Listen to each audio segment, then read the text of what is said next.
Do you want to make sports videos for a living? Today, I'm going to share 6 steps for you to follow to get started in sports videography and build a successful career as a creative.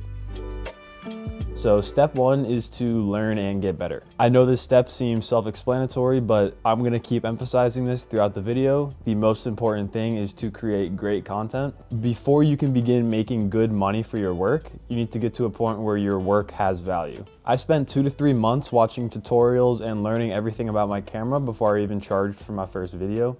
But you have to be willing to come into this career knowing that you may not make money right away. YouTube has everything you need to learn. Channels like obviously myself, and then Peter Sorellis, Juan Morales, who post sports videography tutorials, and then other sites like Skillshare, Udemy have a more clear progression of information if you're interested in a more traditional kind of online class format. Within this first step, don't be afraid to ask questions. When I was starting out, I used to cold DM every videographer in the area, as well as like the guys I looked up to across the country. Some guys would respond, some guys wouldn't, but I personally respond to every DM that I get asking me questions about videography. So definitely don't be afraid to reach out to me. I love talking about this, so I'll be happy to answer any questions. And then finally, part of learning and getting better is just going out and shooting. So film for your friends, reach out to random athletes, and just practice using your camera and creating videos. The more you use your camera, the faster you're gonna improve and the better your videos will be.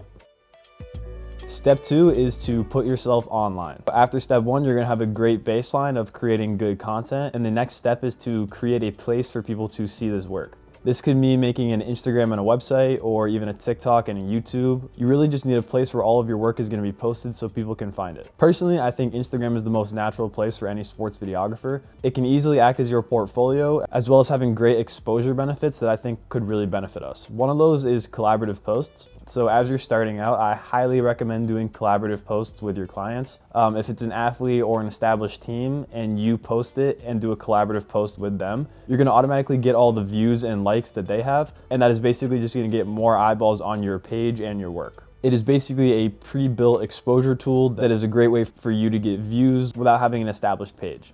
And once you get more eyes on your work, if you properly did step 1 and are creating good content, more people are gonna naturally want this content for themselves. Instagram DM is where 95% of my gigs have come, so definitely be ready to respond to those and keep on top of your inbox. So step 3 is to get involved in your local sports community. My biggest tip is to work with teams at the start. I think teams have a great value for sports videographers because say you film 3 games for them and need to make one recap video, that is your main piece of content and you're getting paid for that. However, you can also make on top of that individual mixtapes for the players and get charged for that as well. I think this is a great way to basically get 7 or 8 videos out of one weekend and getting paid for each of those as well. I did this for the first year and a half. I would go to an AAU tournament, stay there for a day, film for 10 hours, normally 4 or 5 different teams, and I'd end up making 15 or 20 videos the following week and making a very good amount of money off of that. These teams and organizations have a much bigger budget than individual athletes. And like I said, it is a lot more time effective for you to go film for a team and then branch out to those individual players than to get hired by an individual athlete and have to only film them, because then you're only getting paid for that one video. I think you can reach out to individual athletes you know, any people who have connections to that team, or just cold reaching out to the teams are all effective ways of getting hired. However, in my experience, I think all you need is one foot in the door and then the work will come to you. So if you work for one team that maybe you had a connection at and you work for them for a couple months and are consistently posting great content, which again, I emphasize is the most important part here, you need to be making great content. If you are consistently posting great content for them, other teams are gonna see that because all of these teams follow each other and interact on social media. So they are going to naturally want this work for themselves. And then they will start to reach out to you, and since they're reaching out to you, you can set your price for them. But like I said before, this all relies on you making great content.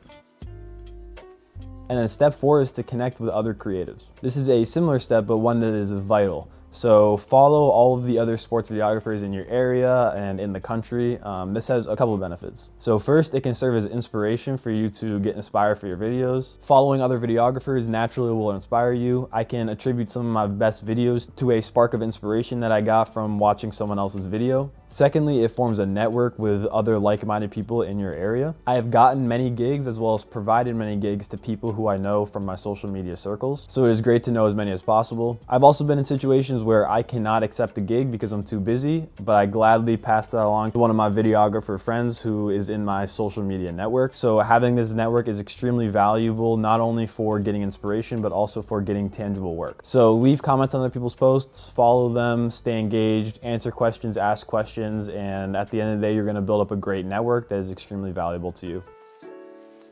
All right, so step 5 is to slowly upgrade your equipment. A lot of people get this step flipped around. You should really only do this when you have been established and you're making consistent content and you really want to make an investment to improve your content. In my opinion, there's no real point in upgrading from a $1,200 camera to a $2,000 camera.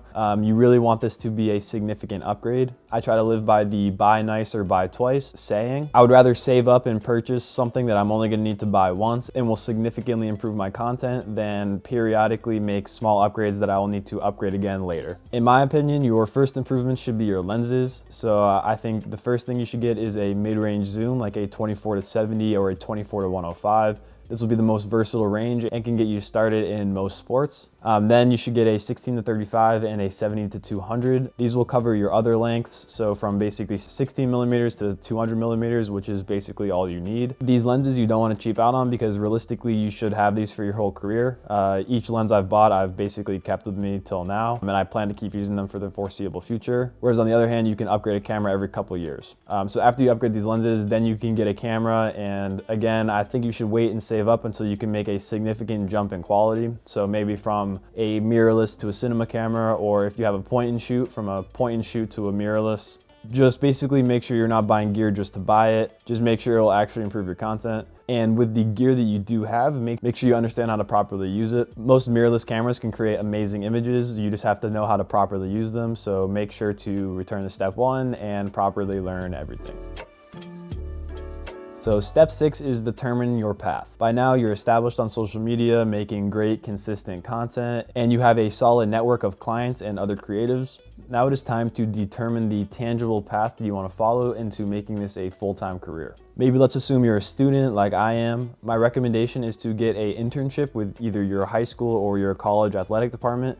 This is going to give you access to consistent content and most likely the ability to work with a creative team at your school. This also gives you a tangible thing that you can put on your resume. So maybe when you're applying for other things in the future, they can look at this and see that you have this experience. It doesn't matter the size of your school. Personally, I go to a very small D3 school, but I still managed to make some good content out of D3 athletics. The most important thing is having consistent content that you can film every week. And then in between your school year, so in the summer, I'd say do freelance work, which I did after my freshman year, or get an internship like I do this summer. I'm working with the Boston Celtics this summer. It's been great so far. I'm learning a lot, and I'm definitely enjoying the process of working in an established team as opposed to just with myself. And then if you're not a student, you can follow a similar path. I just think getting involved with local teams, like I was saying before, is a great way to get started. And then from here, you just need to determine if you want to pursue a freelance route, an agency route, or working with a team. I think the most important thing in this process is to have a great portfolio, which again goes back to just making great content, as well as having like a 1 to 2 minute sizzle reel where you have all of your best shots or edits so that when you send it to someone, they can quickly see what your work is all about. And that brings me to where I am today. I'm currently a student, like I said, working at an internship this summer. My plan is currently to finish out next summer, maybe do another internship. And then after that, I will likely work in professional sports in some capacity for a couple years. And then who knows down the road from there. I hope this stuff kind of helped. I am by no means claiming to be the pinnacle of this profession. However, I have been able to make a fairly successful career for myself so far. I also have a pretty clear career trajectory that I'm excited to continue following and working towards. But again, this all stems from having a passion for videography and creating great content. So if you have one takeaway from this video, it should be to learn as much as possible and keep improving. So let me know what you want to see in the next video, and please like and subscribe, and thank you guys for watching.